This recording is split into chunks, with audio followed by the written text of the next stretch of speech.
Hello friend, welcome to Stories by Tocci. We bring you interesting folk tales. Please don't forget to hit the like button, please share, and don't forget to subscribe to my YouTube channel. Thank you for doing so. Now let's get into the story. The phone lit up like a silent siren in the dark, breaking through the hush of Evelyn's living room where the only sound had been the soft ticking of the grandfather clock her mother gifted her at her wedding. The screen glowed with the name Martin, and her thumb hovered, unsure, like a bird trembling at the edge of flight. She had already tried calling 4 times, each one unanswered, each beep carving a deeper trench into her chest. This last one, she prayed would not be sent to voicemail.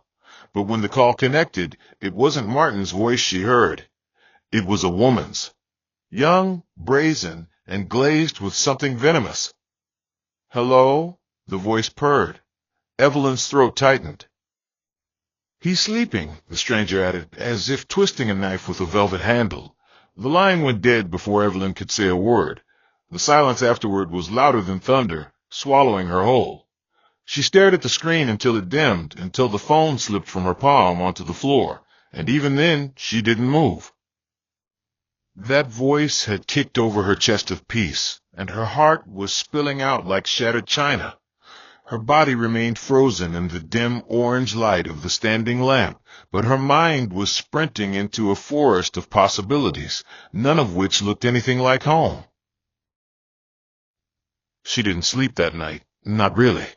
Her body lay in bed next to Martin's empty side, but her soul sat by the window watching the road, hoping the night would cough him back like bad meat.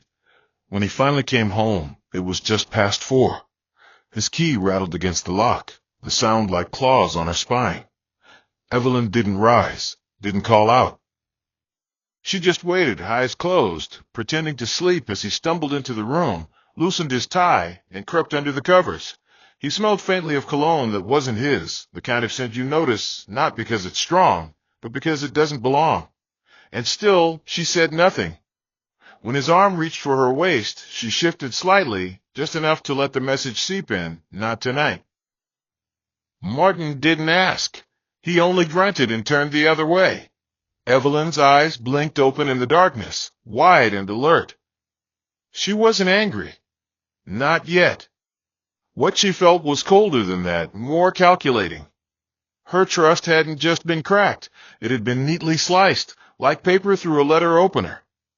And in that quiet midnight cocoon, she decided she wouldn't yell. She wouldn't accuse. She would observe until the truth hung itself with its own rope. The days that followed wore a disguise so polished it almost fooled her. Martin brought flowers one morning, yellow tulips, her favorite, and placed them on the counter with a smile too crisp, too rehearsed. He kissed her cheek and called her babe like he always did, but the words sat limp in her ear, like soup served cold. Evelyn smiled back, her lips playing their part while her eyes were reading the lines between his. She started noticing the things that didn't quite add up, the new shirts folded differently, the extra debit alerts from places they'd never shopped together, the half-lie stories about traffic and sudden meetings. She said nothing. Instead, she wrote them down in a small black notebook she tucked into the back of her wardrobe, behind the sweaters no one touched after April. It became her secret ledger of deceit, dates, names, receipts, scents, and silences. Martin didn't notice the shift. Or maybe he did and mistook it for complacency. Either way, Evelyn played her role like a seasoned actress in the third act of a crumbling marriage, each smile stitched carefully with suspicion, each nod dipped in doubt. She didn't just want to catch him. She wanted to understand the architecture of his betrayal, brick by brick, until the whole building stood naked before her. One Thursday evening, when the sky turned the color of dusty violets and the wind carried the scent of coming rain, Evelyn stood at the mirror brushing her hair and asked, with syrup in her voice, "You said your meeting's in Clarendon Plaza, right?" Martin, tying his shoelaces by the bed, nodded without looking up. "Yeah, same place we had that brunch last month." "Why?" She smiled softly, brushing past him with a peck on his head. Just making sure. You left your wallet again. She handed it to him, her fingers grazing his with practiced calm. But inside, her plan was unfurling like a tightly wound scroll. That night, while he was in his meeting, Evelyn followed. Not in person, that would have been too easy, too reckless. She'd hired someone, an old-school contact from her journalism internship days, someone discreet. And what the lens captured that night, tucked beneath the arch of a hotel courtyard camera, confirmed everything. Martin, her husband of 6 years, wasn't just unfaithful. He was comfortable in it. The woman, young, sharp-jawed, and laughing like the world owed her no apologies, was the same voice from the night of the call. Evelyn didn't cry. She just sat with the photos in her hands like they were puzzle pieces she'd been assembling all her life, but didn't know until now what picture they formed. Her breath grew slow, her chest rising like a tide.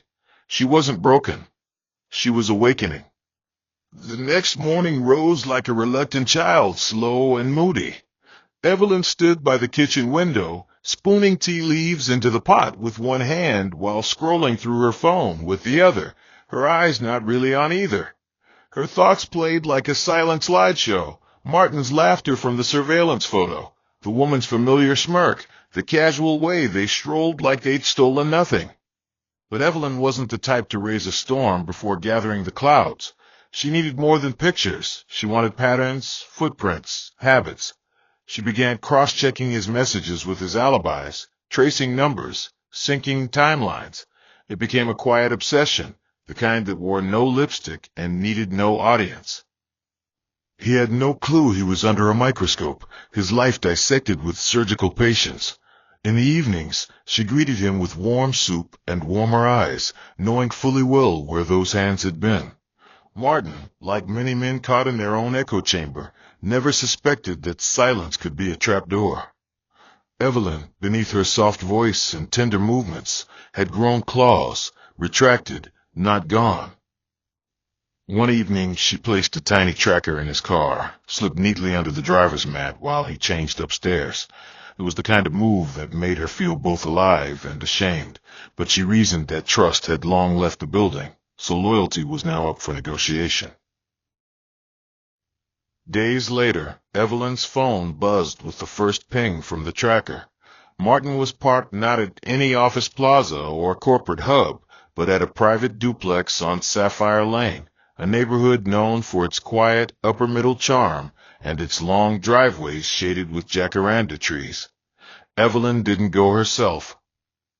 She called a discreet cab driver who owed her a favor from years ago, handed him a wrapped package, and asked him to deliver it just outside the duplex's gate and wait in his car.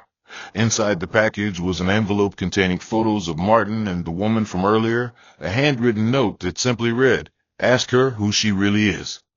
Beneath it, Evelyn had printed a name she found online after hours of combing through old threads and tagged posts, Melody Thompson. The driver did as asked and left the envelope at the gate, rang the bell, and drove a little down the road. Minutes later, a woman stepped out, not the side chick, but someone older, taller, with broad shoulders and tired eyes. She picked up the package, read the note, and stood still like a statue that had forgotten how to breathe.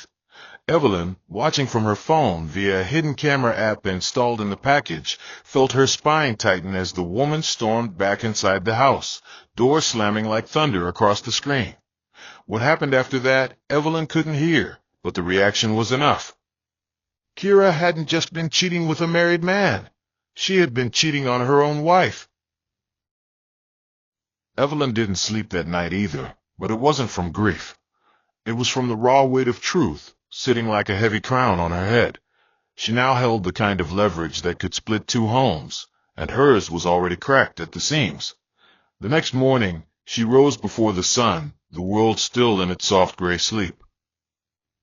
She moved with purpose, opening drawers and folders, gathering all the joint account details, property documents, digital logins. She wasn't going to confront Martin. Confrontation was a game of fire, and Evelyn preferred water, quiet, determined, impossible to stop once it flowed. She dressed simply in jeans and a button-up shirt, her bag light but her mission heavy. At the bank, she walked in like a woman asking for a balance update, not a woman about to change the tide of her life. The manager recognized her from past visits, smiled too politely, and handed her a form. She signed without flinching. Within 30 minutes, every legal kobo that could be withdrawn was neatly moved into a new account under her name only. She left a sum barely enough to justify silence, a strategic move that would raise fewer alarms. On her way out, she didn't look back. There were no fireworks, no applause, just the sound of her own shoes on polished tiles, every step writing a new line in her story. By the time Martin returned home that night, Evelyn was long gone. The bedroom looked the same, pillows fluffed, curtains drawn, wardrobe still half full to avoid suspicion, but Evelyn herself was a ghost, her scent missing from the air, her presence no longer clinging to corners. Her phone was switched off, her office line disconnected. Martin tried to hug the empty silence as if it might return her. It didn't. He ran to the wardrobe and noticed the small differences. Her laptop gone, her journals missing, and the drawer where she kept her documents eerily light. When he reached for his banking app, the pit in his stomach widened. He tried calling, but the line rang like a church bell in an abandoned village. No answer. Not even a voicemail. Just silence, thick and unforgiving. Across the city, Evelyn stood at the window of a small guest house in Davenhill, her hands wrapped around a cup of hot cocoa, her face calm but unreadable. The lights outside flickered with the buzz of nightlife, but she was done with noise. Her old friend Zara, now a project manager in the city, had texted her earlier, offering a spare room and a fresh start. Evelyn replied with 2 words, "I'm coming." No rage, no tears, just that familiar stillness she'd perfected over months. Martin, back in their home, sat with his head in his palms, his reality beginning to tilt. For the first time, he realized he hadn't just lost her. He had been outplayed, silently, masterfully, and without warning. The road to Coral Valley was long and winding, flanked by thick bushlands that wore dust like a second skin. Evelyn sat in the back seat of the bus, her fingers curled loosely around the strap of her handbag, her eyes watching trees blur past the window, as if looking for signs of her future in the branches. Her body ached from the hours on the road, but her soul, though weary, was anchored. Not with joy, not yet, but with a strange kind of peace that comes when you stop waiting for someone to save you. Beside her was a bag of essentials, documents, a few clothes, a tattered sketchbook she'd once used to map out plans for her dream art studio. It had been buried beneath Martin's bills and forgotten beneath his promises. Now it was breathing again. Zara met her at the terminal with open arms and a carton of jollof rice wrapped in foil, grinning like a lighthouse in a foggy storm. "You came," she said, as if Evelyn's arrival was an answer to a prayer she'd whispered months ago. "I had to," Evelyn replied, the lump in her throat rising and falling like a tide. They didn't speak of Martin. Not at first. Instead, they talked about how long Zara had been in the city, about work, traffic, and the nearest supermarket. Beneath those casual words were layers of love, stitched with history and a silent promise. Whatever happens next, you won't walk it alone. Their new arrangement was simple. Zara had a 2-bedroom apartment tucked between a pharmacy and a cobbler's workshop, with a balcony that overlooked the orange tin roofs of Coral Valley's sleepy flats. The air smelled faintly of engine oil and ripe mangoes, and the nights were serenaded by the soft hum of generators and gospel music floating from neighboring windows. Evelyn's room was small but bright, painted in a calming shade of blue, with a mattress on the floor and a desk that held stories yet to be written. She unpacked slowly, folding each blouse and trouser like she was stitching her life back together one cotton layer at a time. The silence here was different. It wasn't the kind that screamed betrayal in every corner, but the kind that allowed healing to tiptoe in. By the second week, Zara helped her update her resume, trimming the edges of her outdated experience and adding the hidden gems Evelyn had ignored for years: her volunteer work with the local gallery, her certificate in administration, even her knack for organizing chaos into calm. A week later, Evelyn secured an interview at a textile distribution firm just 2 streets from the house. She wore a borrowed blazer and confidence she hadn't worn in years. The manager, a man with graying temples and eyes like burnt copper, asked her why she left her last role. She smiled, soft and unreadable. "Life redirected me," she said. And just like that, she was hired, starting Monday. Martin, on the other hand, had begun to unravel in slow motion. At first, it was disbelief, the kind that made him check the gate twice, open the wardrobe hoping to find her scent clinging to fabric. Then came anger, rage that twisted into desperation. He called Evelyn's mother, who replied coldly that she hadn't heard from her either. He stopped by her old office, only to find her desk cleared, her name wiped clean from the attendance sheet like a chalkboard after dismissal. Kira, whom he had tried to contact multiple times, had gone completely silent too. After Melody, the woman Evelyn had exposed, stormed their home, all hell had broken loose. The fight between Kira and her wife had spilled into the street, loud and ugly, with neighbors peeking through curtains like it was an evening show. Kira vanished afterward, and Martin hadn't heard from her since. Even her social media, once a daily stream of filtered selfies and designer shoes, now sat abandoned like a broken stage. Martin felt like a man chasing ghosts barefoot on broken glass. He showed up at the bank, his hands trembling as he demanded to know who authorized the withdrawals. The banker, unbothered and used to domestic meltdowns, handed him the signed slips. The signature was hers, elegant, sharp, final. Martin walked out of the building with his shirt sticking to his back, the realization crawling over him like fire ants. Evelyn hadn't left in anger. She had left with intention. Each evening in Coral Valley, Evelyn would return from work with dust on her feet and stories in her chest.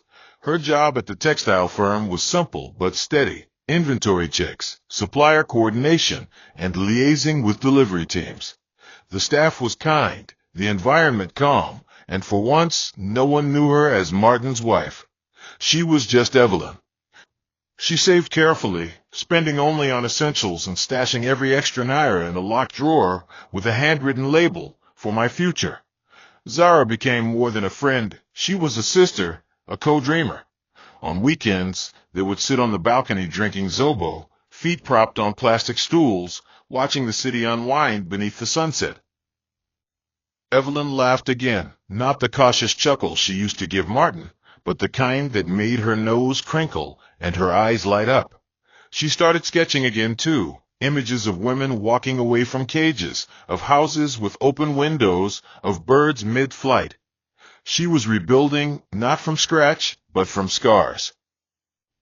And each line she drew, each coin she saved, each morning she rose without an ache in her chest, reminded her that survival isn't always loud. Sometimes it's just the quiet act of not going back. The weeks stretched into months, and Evelyn's rhythm in Coral Valley began to settle like dust after a storm. She was no longer just surviving, she was quietly thriving. Each morning felt less like a battle and more like a soft awakening. The weight on her chest that once pressed her into the mattress every sunrise had begun to lift, bit by bit, replaced by the lightness of routine, purpose, and reclaimed time. Her job was becoming second nature. She could tell the weight of a shipment with a glance, and soothe an irate supplier with the same grace she once used to diffuse Martin's excuses. Her desk, once bare, now held little totems of progress: a ceramic mug with her name etched in gold, a framed photo of her and Zara laughing over Puff Puff, and a post-it stuck to her monitor that read, "You didn't break. You rebuilt." At night, she would sketch, sometimes quietly, sometimes with tears threading her chin, shapes and stories that had long been buried beneath Martin's noise. The apartment, though modest, was filled with laughter, music, and healing. Zara had started teasing her again, saying she had fire in her walk and pepper in her voice. And maybe it was true. Evelyn, once soft-spoken and slow to anger, had learned that boundaries weren't just fences, they were declarations of worth. One Friday evening, after an exhausting week of stock audits, Evelyn returned home to find Zara sitting on the floor, legs crossed like a village griot about to tell a story. Her phone was in her hand, and her face wore that mischievous glint that meant drama was on the table. "You need to see this," Zara said, waving the screen like a fan. Evelyn sat beside her cautiously, still in her work clothes, heels kicked off, bun unraveling. On the screen was a thread of social media posts from someone named at Talk with Nana, a popular anonymous gossip handle that often broke stories before the press could spell headline. The thread was titled, "When Side Chicks Meet Their Match." And right there, in a pixelated but unmistakable video, was Martin, shirt wrinkled, eyes sunken, being dragged verbally outside what looked like his office complex. The woman screaming at him wasn't Evelyn. It wasn't Kira either. It was Melody, the wife Evelyn had visited months ago. The audio wasn't crystal clear, but the fury carried through like thunder across distance. Words like liar, homewrecker, and spineless cut through the air. Evelyn watched silently, her fingers clenched not from pain, but from the ghost of memory. "Karma doesn't miss," Zara whispered, chewing popcorn as if it were a cinema night. Evelyn smiled, but her smile wasn't one of triumph. It was quiet, thoughtful.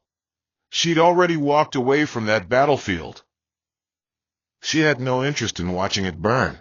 Still, somewhere deep in her, the ashes stirred, not from longing, but from the strange ache of knowing someone you once loved had become a lesson. Days passed, and the buzz from the video faded like all gossip eventually does. Evelyn returned to her life with a sharper edge. She began investing in herself more intentionally, attending free webinars on entrepreneurship, polishing her portfolio, even visiting a local exhibition space in the heart of the city. There she met a curator named Mateo, a soft-spoken woman with a keen eye, who saw one of Evelyn's sketches tucked behind her notebook and immediately asked, "Where can I see more?" It was the first time in years someone had asked that without ulterior motives. Teo invited her to submit a few pieces for an upcoming showcase themed Stories We Carried. At first, Evelyn hesitated, fear is a stubborn tenet, but Zara pushed her like a proud elder sister. "You carried firewood for a man who never warmed you. It's time the world sees what you built from those embers." With trembling hands and hopeful eyes, Evelyn selected 4 of her sketches, each one a silent scream turned into soft graphite, and handed them over. The night of the showcase, she stood in a crowd of strangers, watching as her art hung on white walls beneath spotlights. People paused, stared, nodded. Some whispered. One woman even cried. Evelyn didn't need applause. The silence of understanding was louder than any clapping hands.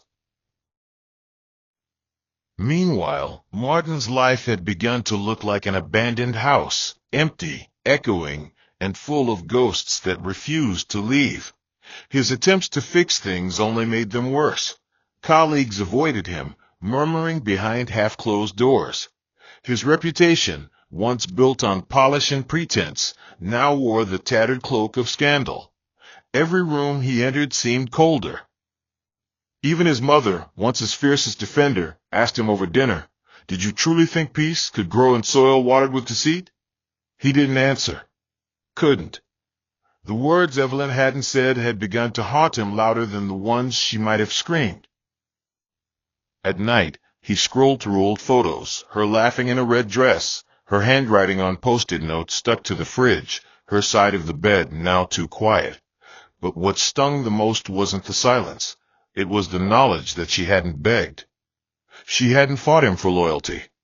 She had left with her dignity intact, her plans precise, her absence thunderous. And nothing, no amount of calling, pleading, or memory chasing could rewrite that ending. Evelyn had walked away not with revenge, but with renewal, and Martin, for all his charm and lies, had been left holding the echo of a woman who had learned to rise in her silence. It had been 6 months since Evelyn's world shed its old skin, and though the sting of betrayal had long stopped bleeding, the scars still caught the light on quiet days. Her sketch from the exhibition, one showing a woman standing on a hill with her back to a burning city, had been purchased by a quiet woman in her 50s who said only 4 words before writing the check: "You drew my divorce." That was the moment Evelyn knew her story had left her, morphed into something universal. The pieces she once buried behind closed drawers were now echoing in gallery halls, pinned on walls that did not judge their pain. With the money from the sale, she invested in better supplies, and more importantly, a small rented studio space, just 2 rooms above a cobbler's shop, the ceiling low and the windows wide. Zara helped her paint the walls, mixing white with sunflower yellow for warmth. Evelyn hung her newer work slowly, like planting seeds in fertile ground. Each piece was more than art. It was an answered question, a closed wound, a whisper of strength.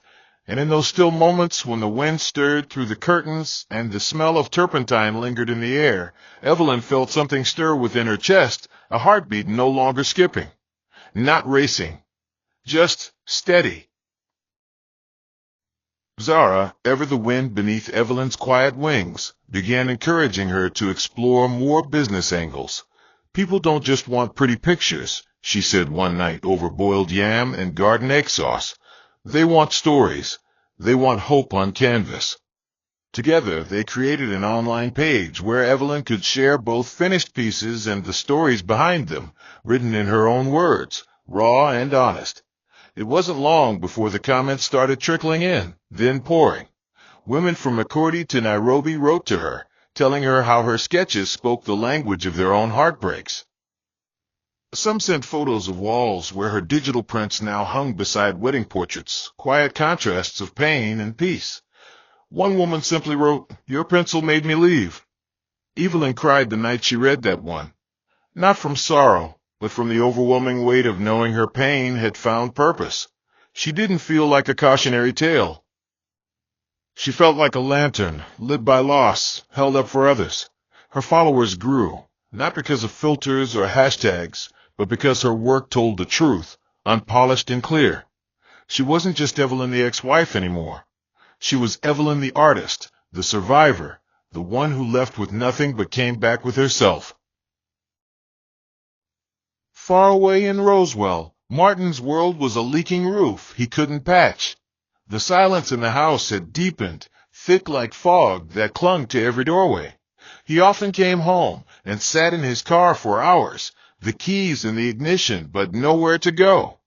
The house they'd once shared, full of laughter and Sunday stew, now sounded like a museum, every sound echoing too loud, every memory laced with dust. He had tried dating again, as if new arms could rewrite old wrongs, but none of the women stayed. His bitterness sat too close to the surface, his charm worn thin from guilt. Some days he would scroll through Evelyn's page, the irony thick as stew, how the woman he once dismissed now glowed in the limelight of resilience. Her smile didn't mock him. That would have been easier. It haunted him instead. Her peace was the kind that didn't need revenge, and that made it heavier. Melody had long moved on, too. After kicking Kira out and publicly disassociating herself from the scandal, she had taken a job offer abroad and left without a backward glance. Martin, once the center of Evelyn's world, was now a shadow at the edge of someone else's spotlight. No amount of regret could roll back time or rewrite the script. He wasn't the villain in her story. He was the chapter she closed.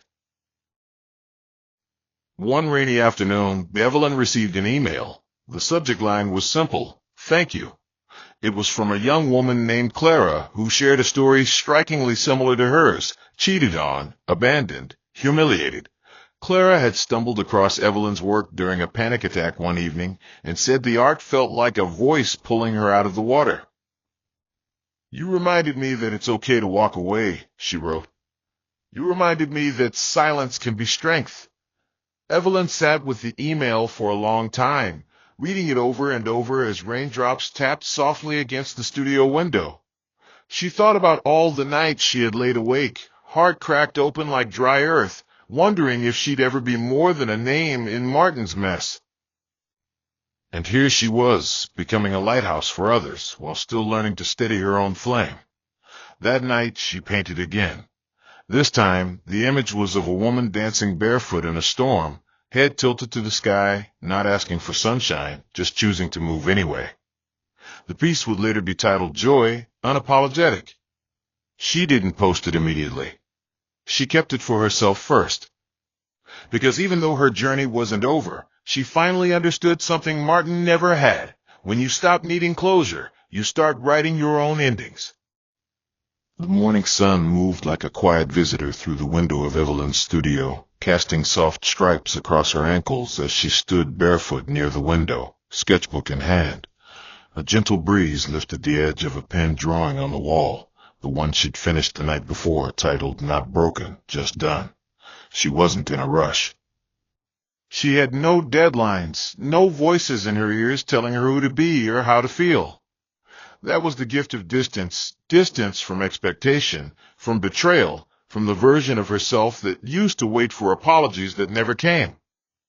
On the table beside her sat a cup of warm tea, half drunk, the steam curling into the air like whispered prayers. Her phone buzzed once, a notification from the community group inviting her to speak at the upcoming wellness retreat. She hadn't said yes yet. She hadn't said no either. The decision wasn't difficult, just deliberate. This season of her life had taught her that the loudest peace often comes not from answers, but from the right to pause before you give them. She turned back to her drawing, fingers smudged with charcoal, eyes steady, and heart somewhere between healing and becoming. That afternoon, Evelyn took a slow walk through Coral Valley's local market, the smell of ripe plantains and fried bean cakes wrapping around her like a memory she didn't know she missed. She wasn't buying much, just fresh spices and thread for binding some of her smaller canvas work, but the walk itself was the purpose. People greeted her now with nods that felt different from the ones she used to get in Rosewell. There, she had been someone's wife. Here she was simply Evelyn. No suffix, no footnote, no shadow trailing her. Her path back to herself hadn't been loud, but it had been thorough. She didn't rush it. Some days she cried into her pillow when no one was around. Other days she danced barefoot to old soul music on Zara's balcony until her legs ached. She allowed herself to grieve, not just the marriage, but the parts of her she gave up trying to keep it alive. She no longer needed to explain what she went through. Her healing wasn't up for public debate. And as she tucked her items into a brown tote and crossed the road toward her studio, she smiled at how simple joy had returned to her, not all at once, but in careful pieces that she now gathered like seashells along a beach she once thought she'd never visit again. Martin hadn't stopped reaching out. His messages no longer came as frequently, but when they did, they came heavy with the weight of a man who now understood the cost of his decisions. He'd sent voice notes, long texts, even a handwritten letter that Evelyn returned unopened. Not out of bitterness, but because reading it would not change what she already knew. Some things don't need a postscript. Some closures aren't owed. She wished him no harm. In truth, she hoped he would heal too, but healing for him would have to be earned, not by backtracking, but by staying still long enough to feel the damage he caused. Evelyn knew now that she had once confused endurance with love. She had mistaken pain for patience. And though she had walked away without screaming, her silence had built a wall taller than any apology could climb. When Zara mentioned seeing Martin at a mutual friend's event, Evelyn simply nodded and returned to her sketch. The man who used to dictate the pace of her emotions was now just a closed door in a hallway she no longer walked. And in that small, quiet detachment, she found a kind of freedom that felt like air after a long dive underwater. Later that week, as she prepared her work for a small local showcase, Evelyn stood in front of her mirror not to check for flaws, but to simply look, to witness. The woman staring back wasn't the girl who once whispered into a pillow, hoping her husband would come home and choose her again. This woman had fire in her spine and softness in her gaze. She wore no armor, just truth. At the showcase, she met eyes with people who didn't know her story, but felt it in the lines of her work. A piece titled "Left with Nothing," "Found Everything" caught particular attention. Someone asked if it was based on a real experience. She smiled and replied, "Most things worth drawing are." And as the evening faded and people trickled out with quiet words of praise and long stares of resonance, Evelyn packed her materials with the kind of calm that comes from knowing you have nothing to prove. On her walk home, the night air was cool, and the city lights flickered gently around her. She wasn't running anymore. She wasn't hiding either. She had taken back what mattered, her voice, her peace, her name. And as she turned the key to her apartment and stepped inside, the door closed behind her with a soft click, not as an end, but as a beginning. Never let betrayal define your worth. When someone shows you they're willing to trade your peace for their pleasure, walk away with your dignity, not desperation. Healing is not always loud. Sometimes it's the quiet decision to start again, even if your hands are trembling. Choose peace, not war. Choose growth, not grudges. And most importantly, don't wait for closure when the door has already opened to a better beginning. May your heart never be stranded in places it has outgrown. May you rise from every hurt stronger, wiser, and more rooted in your worth. May the peace that passes all understanding guard your soul like a shield. May the hands that betrayed you never stop you from receiving the hands meant to bless you. May you find joy in unexpected corners and love that speaks your name with reverence. May every closed door lead to a better room, and may your next chapter be written with the ink of grace. Hope you enjoyed this interesting story. Please don't forget to like, share, and subscribe to my channel. See you again in my next story.